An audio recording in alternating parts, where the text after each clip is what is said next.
Welcome to Talking Balearics with me, Martin Makepeace, here in a very autumnal Ibiza today. Me, Richie Pye, yes, the same, Mark. We've made it. We got there. Autumnal Mallorca. It's great, isn't it? Listen, a true story. Last night I was at football training with my son. He's training up at Real Mallorca's training ground this week because they're playing on grass. Ooh. It's coming Sunday. Yep. First time he's ever played on grass. Well, if he gets picked, of course, to play on grass. I got out of the car because Mallorca's training ground is just below the mountain range. So I got out of the car and I actually felt it cold. It was the first time I thought, wow, here we are. We've made it. Autumn is on the way into winter. It's incredible, Rich, to say yesterday morning the wind got up and all of a sudden it blew the hot air, that steamy hot air, it all blew away. And then I woke up this morning, opened the curtains as you do, and I was like, wow, it's actually autumn, isn't it? So yeah, great. It's sad because the summer's over, but we're also celebrating that it's the start of the new season, so to speak. How are you, Rich, anyway? Yeah, I'm good. I'm very good, actually. Yeah. Good. Yeah. Not too much to report, but all good. Yeah, I was about to say the same thing. I've got to say, I'm a bit thin on the ground, a bit like your hair at the moment, mate. I'm a bit thin this week on the ground. So, tell you what, how long did that take? That's less than a minute. He's in already. Do you know what I mean? Oh my word! I saw some guy last week. I bumped into him. He was saying it, and he's an avid listener. And he said, "My word, you gave Richie some stick this week, didn't you?" I went, "Did I?" Yeah. I think it's just normal behaviour, isn't it? Just got to. Yeah. Can't let him rest on his laurels. But yeah, Rich, we're a bit thin on the ground. I've just been scanning the press for the last couple of hours, and I've got to tell you, there's not a lot out there. No, you're right, Mike. You're right. But there are some things out there that are could have effect on us over the coming years, which I think is important to talk about. First of all, just sort of run you through the things I want to talk about. Fears for Mallorca flights after Congress vetoes billion euro package for residents discount. Could this be the end of the resident discount here in the Balearics? I hope not, but it's being talked about. Also, Airbnb agrees to no longer advertise illegal properties following a deal with the Council of Mallorca. I wanted to touch on that because that's important in the sort of lots of different discussions that we've had going on this week. And a football story I wanted to talk about as well, which involves a player here in Mallorca, but also has residents back in the UK as well in the Premier League. And I think, something that obviously you and I have two sons that want to make it into the football world. And I would sort of wanted to put the three together, if that makes sense, and see what your thoughts are on it. A Talking Balearics episode without Richie Pryor not talking about football just wouldn't be right, would it? Let's face it. And once again, Mark, that league table hasn't changed from last week. It's still the same. No, it is, yeah. Still unbeaten. The under-19s top of the shop is Port Money from little old San Antonio, and third is Palmer FC from your neck of the woods, isn't it? So great. That's true. Just a couple of things from me this week, Richie. First of all, three things really. I mean, the third thing's a bit boring, to be honest, but I'm going to talk about it anyway. Well, that's unlike you, Mark. I know. Well, do you know something? I'm trying to find sexy stories, but there's not one sexy story around this week, mate. In fact, the sexiest thing about Talking Balearics this week is your beard growing back, Rich, to be fair. However, we've got a little thing on private jets, which I think is really interesting, Rich, which kind of goes hand in hand with the luxury tourism that we touch on a lot here on Talking Balearics. I've got a little bit of thing about recycling, which I quite like the idea of in Ibiza Airport. And thirdly, this is the one where really it's not the most sexy thing. Scraping the barrel. Well, it's a really good analogy there because it's the water leakage on the island, which is quite in Ibiza, which is absolutely shocking, really. And I think that's just an age thing for you, you know. And they say I'm the one going at you all the time. But, it's something that I think the UK people will find absolutely baffling, to be honest. But we'll go into this. But first and foremost, Rich, talk to me about Airbnb because it's a political hot potato. We use that phrase quite regularly. But again, going through headlines of the week, Airbnb are in every other headline here in Ibiza. The two things I hate most in life in the Balearics is Ryanair and also Airbnb, don't they? So talk to me about Airbnb. Well, Airbnb has agreed to no longer promote or advertise properties in Mallorca, which I imagine is the same for Ibiza and Formentera and Menorca too, which do not have the proper paperwork and are therefore deemed to be illegal by the Council of Mallorca. The move represents a victory for the council, which is desperately trying to crack down on illegal holiday rentals, which is blamed by hoteliers for causing the so-called tourism overcrowding, which has led to anti-tourism protesters.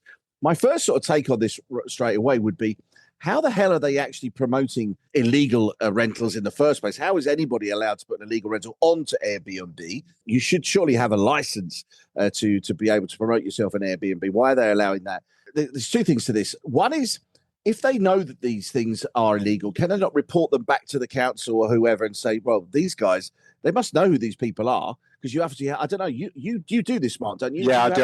I'm quite informed on this, Rich, but I want to listen to your take first, because it's quite interesting to hear the take from someone who doesn't know the inside story. So, and I mean that nicely, by the way. No, totally, and I'm happy to listen. But my other point about it is that if the property isn't legal, how do you stand, for instance, if something really serious happens in that property? I don't know, like a gas leak, for instance, do you know what I mean? And unfortunately, people pass away, or something serious happens because there's no license attributed to that property. Obviously, the owner of the property is in deep trouble here. Do you know what I mean? For number one, but two, people that are rented the property, do you know what I mean? They should. You'll be able to tell us now. Hopefully, do you have to show that you're a licensed property when you put it onto Airbnb? Does that make sense? Yeah, no, I know what you're saying. First of all, Rich, I mean, they've really clamped down, because I've had a few emails from Airbnb just asking for my license numbers and something I've inputted incorrectly, so I had to do it. So they are at it, and it comes from the conseils. So this is inspectors from the separate conseils. We've obviously got 4 conseils, which, just to explain, is the island council, isn't it? So we've got 4 conseils, 4 island councils: Ibiza, Menorca, Mallorca, and Formentera. And it's a first time for a long time they've been at it as well, Rich, because they've said it in previous years and they've kind of ignored it. And all of a sudden, I know people have had to take their properties down from Airbnb because they haven't got the correct licenses. So fair dues to the councils. They are really clamping down on it. Just to answer your question, it's a real grey area, because you are allowed to rent your houses, but you're not allowed to rent it for less than 30 days. So if you haven't got a license, you're allowed to rent for 30 days, because that's a monthly rental. So if you've got a house, Rich, like your apartment there, you're not allowed to rent it for 7 days, but you are allowed to rent it for 30 days. So it's a bit of a grey area. You have to have insurance. You have to have public liability. You can get rental insurance for houses without showing a license. As usual, all the different institutions are pulling in different ways. They don't really care. The good news is they're really clamping down. We have the same headlines as you do, Rick. They will continue. And if you look at the IENA numbers, they don't figure, because there's X a million arrivals in Ibiza and Mallorca and wherever, and there's only X amount of million beds, if you understand. So people are staying somewhere, aren't they, Rich? And they're not all staying with friends and family. So it is a bit of a grey area, but the good news is what you've said there is, yes, they are clamping down on it, and it comes from the councils. It comes from the separate councils. So it's good news. The other side to it is, obviously, then these people who are renting illegally, the tourist rental, is, one, they're not paying any tax on the money that they're getting, because obviously they're illegal, and 2, they're not paying any tourist tax either. Yeah, I mean, there is that, which is added to the footfall. They're not necessarily not paying tax; it's an income. So if it's coming into Spain, they'll still be paying tax on their income. It depends if it's going offshore or anything like that. So they are. Right. So it's not necessarily the tax on it, Rich. It's the illegality of it, and also what they're saying is there's a housing crisis. So if you've got an Airbnb apartment, then why are you renting it to tourists? When that could be rented to a family or to a working person as well. So they have declared war on Airbnb, and Airbnb have really they've come to the party. I think for years Airbnb ignored everybody, but they realised in the end, if they didn't, they were going to get outlawed. So if you go into their back office, if I'm putting a house on Airbnb, I have to put the license number in. It has to be accepted. It has to be verified, and you move on. If you can't do that, then you can't put the house on there. So it's a work in progress, but it is moving in the right direction. And are they also sort of looking not just at Airbnb, because there are obviously other platforms that people could rent off? Yeah, not necessarily, Rich. No, you've got Booking, you've got Vrbo, you've got a lot of small kind of satellite companies that do it. So I don't believe that they've cracked down. Although on my Vrbo sites, I have to enter my license numbers as well. So it's moving in the right direction. But there's still a lot of illegal offerings out there. But they are clamping down. Good. This is the Talking Balearics podcast in association with the Ibiza Property Shop. Over 20 years experience in sales and villa rentals. The home you want, on the island you love. This is an interesting one, actually, mate. This is a really interesting one because private jets, I've got some figures for you here, but just from January to July, for instance, Palma and Ibiza feature heavily on the private jet top 10. Now, the top 10 airports, in no particular order at the moment, I'm going to go Paris, Nice, Geneva, Farnborough, London, Luton, Biggin Hill, Milan, Zurich, Istanbul, Palma, and Ibiza. So up to from January to July, Palma welcomed 12,227 operations. Now, I've got a feeling that's ins and outs, by the way, yeah? Because you know, on the figures, they often say 8 million people. It's not. It's 4 million people in and 4 million people out. So it's operations. So Palma was 12,227. Ibiza was 11,439 operations. So both Ibiza and Palma are in the top 10 in Europe. So there's several things. There are several spokes of this conversation, which first of all, it shows you the way that the Balearic Islands are going, which is obviously in the luxury market. Palma welcomed more just a few more private jets in Ibiza, but you are 6 or 7 times the size of Ibiza, so I suppose it's all relative. And it's a really interesting conversation, Rich, because what they're saying is private jet people aren't particularly good for the island. Now, this is a really strange argument, right? Because what they're saying is, or the islands, should I say, is what they do is say they stay in their own little bubble. Yeah, so they only go to the same places, like the same restaurants, and they go to the same beach bars. What they're saying is the money doesn't filter down. But I'm thinking about this argument, Rich. So are you saying that, okay, so the people that buy luxury items, that's no good for the economy either? You know, this is a luxury end of the market. Now, I think the luxury side of things I wouldn't say it's gotten out of control, Rich, but I think people are looking towards a luxury market a little bit too much nowadays, rather than your general bread and butter, which is your family and 2 kids, or your 3 or 4 lads who come over as well. So they're putting a lot of counter arguments together, and I don't want to overwhelm you with stats, Rich, but this is an interesting one. What they're saying is Oxfam have said that the world's 23 super rich, including Elon Musk, who's got 2 private jets, in 2023 alone, the average citizen has to live 300 years and use air transport for what the 23 super rich are using in 1 year, yeah? Or in the case of the poorest people on the planet, so I presume those in sub-Saharan Africa, for instance, 2,000 years, which again is, I'm not quite sure where we're going towards this. The lefties have asked for a 3,000 euros per private jet tax on the private jets because of the pollution.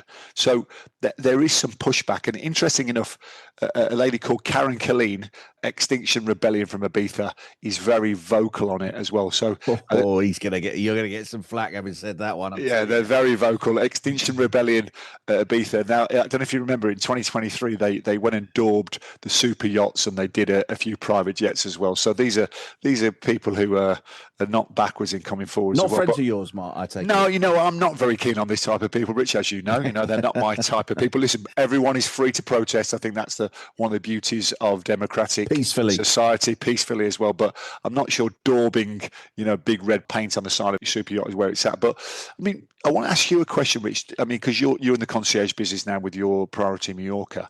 Do you notice the private jets coming into Mallorca? And are those people that come on the private jets, are they noticeable to the business?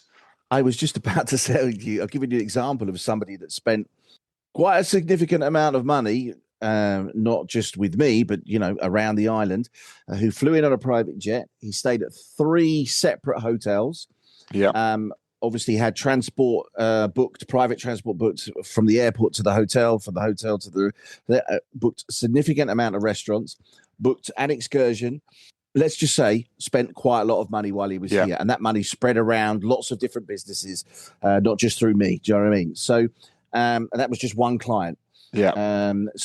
I see it. Yes, I do see it. I have seen it in the summer. It's been quite an eye-opener for me, actually, to be perfectly honest, to see how this all works, and particularly from people that I get asked quite a lot. I need a private jet to go here. I need da, da, da, da, da. Do you know what I mean? You get asked quite a lot, which quite surprised me. I was a little bit behind the 8 ball. I'll be honest with you, because it's something I'd never really dealt with properly before. I've had dealings with it, but not majorly. But obviously this year I've learned quite a lot.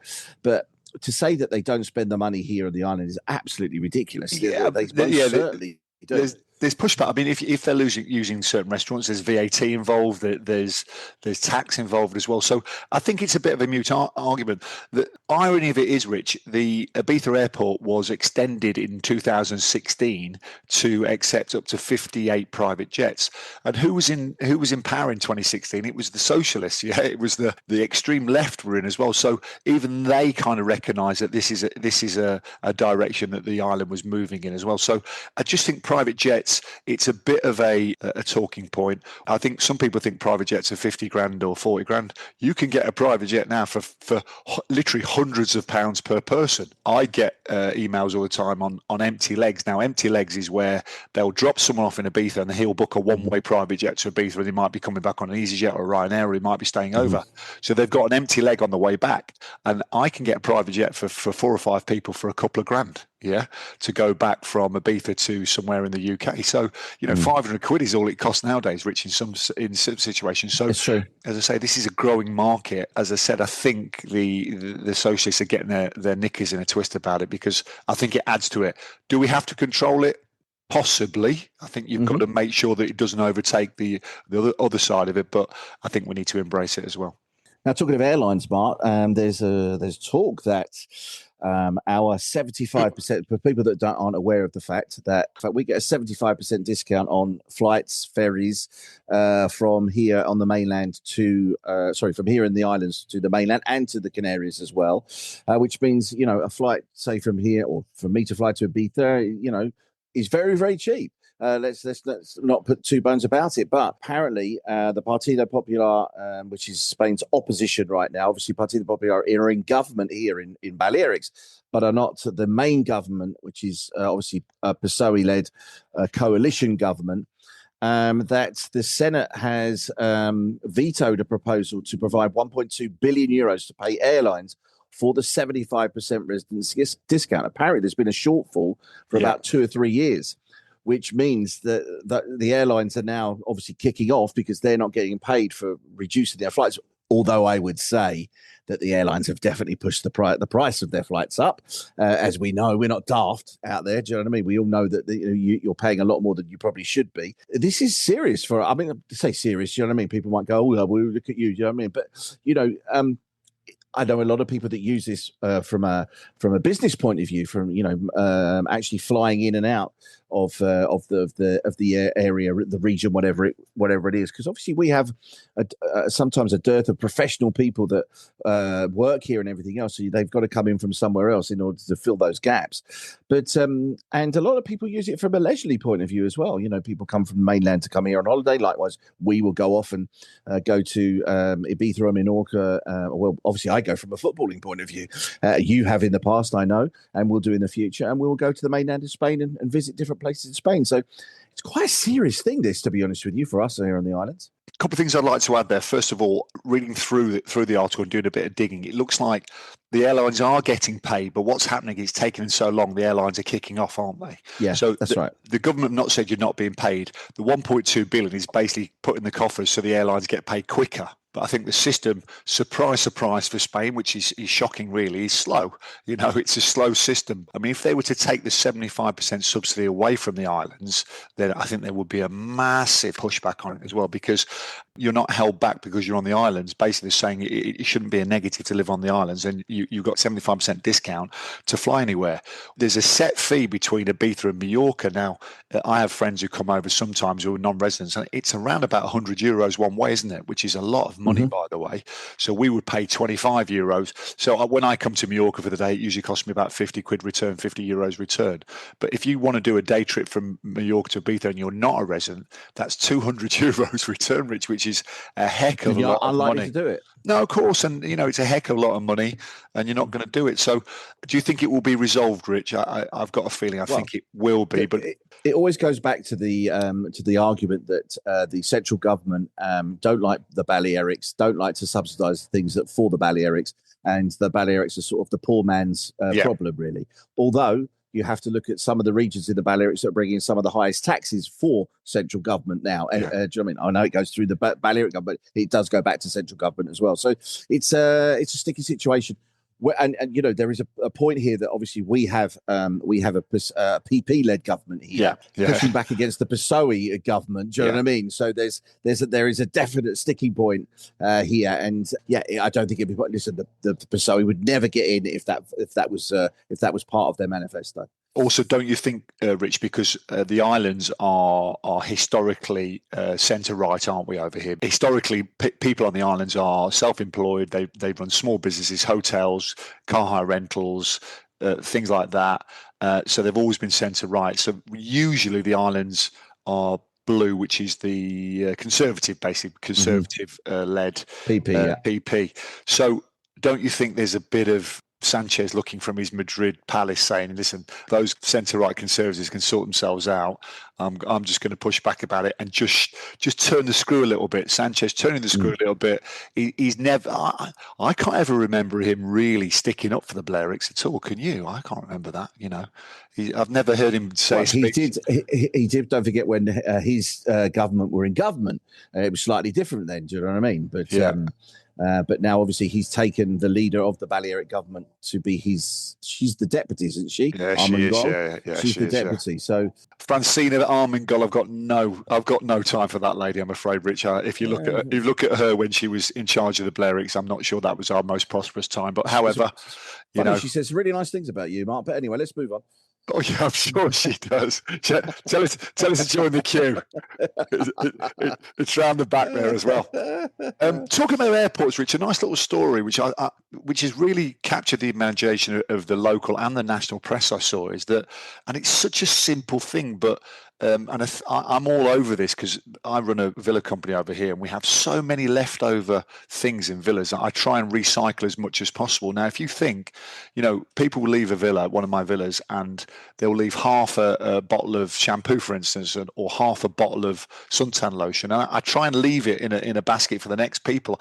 I know it sometimes doesn't work because of hygiene, but if it's clean and tidy, then I leave it there as well because I just think they can always throw it away, but there's the option there. There's nothing worse than if you need a little bit of suntan lotion, you go out and buy 30 quid's worth of suntan lotion if it's a little bit of a half empty bottle there. So Ibiza Airport, when people go through Ibiza Airport, people are leaving umbrellas. You know, the sombrillas, which is the shaded umbrella that you use on the beach. So what they've done is they've got so many of these umbrellas, they're just leaving them out now for the people that come through. So as you come through Ibiza Airport, you could just pick up a shaded umbrella and take it with you, because what are they in the shop, Rich? I mean, what are they, 10 or 15 quid, I would say, like that? Well, I'll be honest with you, Mark, weirdly enough, I did actually go to buy an umbrella on yesterday, actually. Not for the beach, this is for the rain, obviously, because on Sunday, my son was playing football quite late on Sunday evening, around about 8 o'clock, and it started to rain. I thought, I'll go to the car. I've got an umbrella in the car, which I haven't, of course. So I got absolutely soaked. So I went to buy a umbrella, 20 quid. 20 quid, yeah.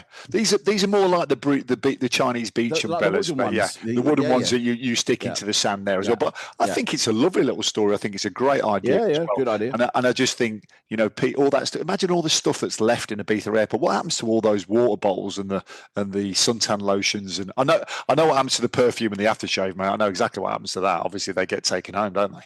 But all the things there. So I think something that we should look towards recycling a bit more. And I just think it's a great little story. If you're coming to Ibiza, grab yourself a little beach umbrella as you're leaving the airport. The Talking Balearics podcast is brought to you by Priority Mallorca, your personal concierge for the ultimate Mallorca experience. Mark, you and I have sons who are trying to make it into the football world. It's a very cutthroat business. It's not easy to get into. I think the statistics are 1 in 1,000 will actually make it to become a professional footballer. So it's not an easy thing to be in. But I noticed this week, both here it's been a couple of weeks now here in Mallorca and back in the Premier League, of players that have criticised their clubs on social media or refused to play for any particular reason. We had a case here in Mallorca of a guy called Danny Rodriguez, who I think is a fantastic player. He's been with us since 2018. So from the doldrums of the Segunda B all the way up to the La Liga. He criticised the coach the other day against Real Madrid because he brought on a player that he'd literally just signed the day before for the last 5 minutes of a game against Real Madrid and didn't bring Danny Rodriguez on, and Danny Rodriguez kicked off because he said, "Well, my family were in the crowd; they were expecting me to get on and play against Real Madrid in the Bernabeu, and I'm really disappointed. I'm really disappointed in the coach.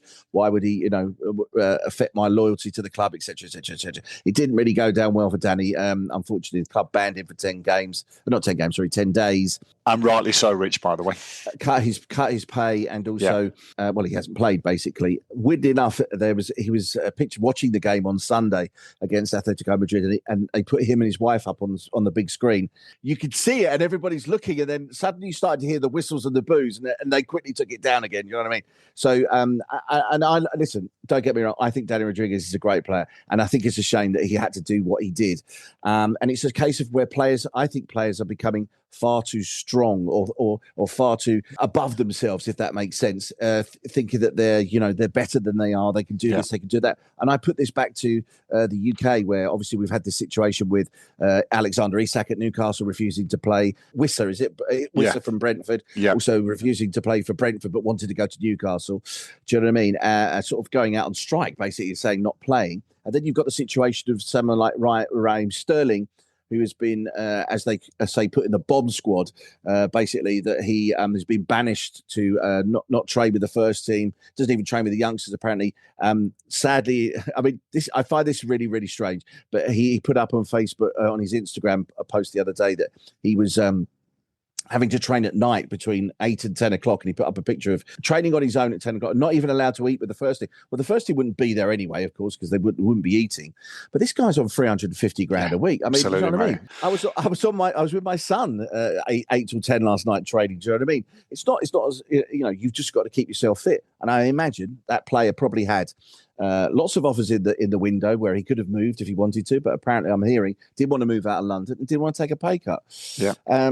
I find players now too entitled, mate. Too entitled. That's it. I mean, obviously, if my son makes it, it's fantastic. But I wouldn't like to see my son performing or doing things like that. I think it's terrible.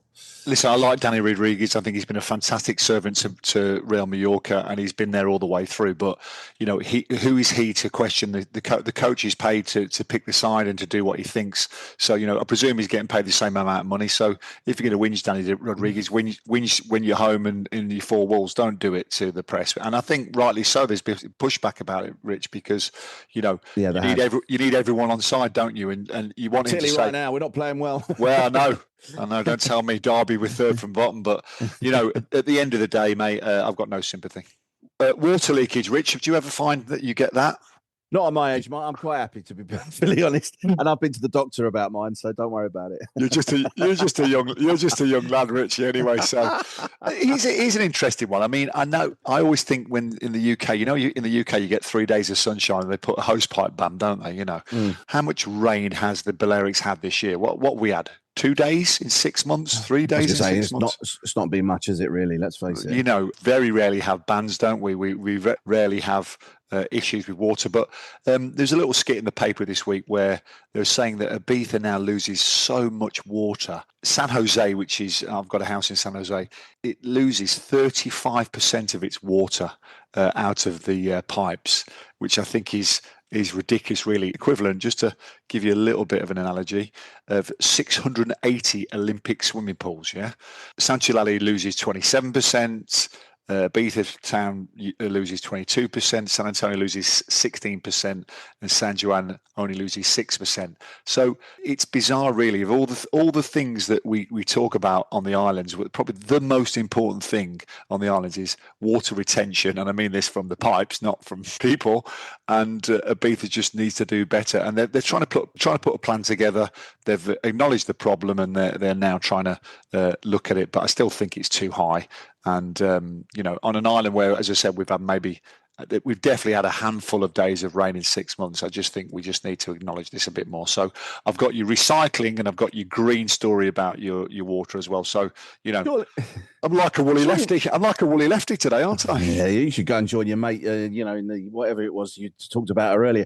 No, I was going to say, surely that is a story that should be highlighted for the tourist tax, really, shouldn't it? Yeah, I think so, Rich. Again, I think it's a bit muddled thinking. I think your infrastructure, I'm sure the money from the tourism tax will go towards the infrastructure of the water because that's what's the most important thing. And again, as the market moves super luxury, every house is building big swimming pools. The pools are getting bigger and bigger all the time. So there's a little bit of a standoff at the moment, but I think the government acknowledged it. I think it's, again, in a slow news week, that's probably the headlines this week, mate. Water retention in Ibiza. So, The water in Majorca. That one. You remember that one? That's it, mate. Go and do it in your best cocktail. The water in Majorca. No, it doesn't taste like what it ought to. Ain't what it ought to. Right, okay. Yeah, that's a good place to leave it, Rich. Dick Van Dyke. Anyway, let's leave it there, shall we? Dick Van Dyke. The worst Cockney accent in the world. Horrendous. Right, matey, listen, good to speak to you. And you, mate. Take care. Same time again next week? Yes. That will do nicely. Cheers, Richie. Take care, mate. Bye-bye. Make me dance.